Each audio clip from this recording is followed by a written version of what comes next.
ബസ്സുകാർക്ക് നിന്നപ്പോ താങ്കളെ കുറിച്ച് ഞാനെഴുതിയ വരികളാണ്. കേട്ടോളൂ. വഴിവക്കിൽ കാരുണ്യത്തിന്റെ മണ്ടരികൾക്കായി കൈനീട്ടുന്ന മനുഷ്യ, കോടതികളിൽ അന്യരുടെ അന്യായങ്ങളിൽ ജീവിതം തേടുന്ന ഞാനോ നീയോ ഭാഗ്യവാൻ.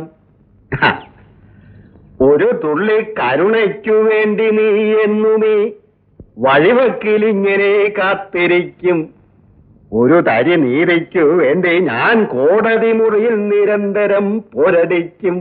ഇവിടെ നീ ഇങ്ങനെ, അവിടെ ഞാൻ അങ്ങനെ, ഇരുവരും ഒരുപോലെ ഒരുപോലെ. കൊള്ളാം.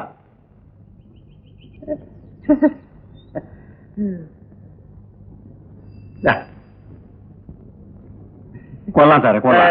ഒരു കവിതയോ?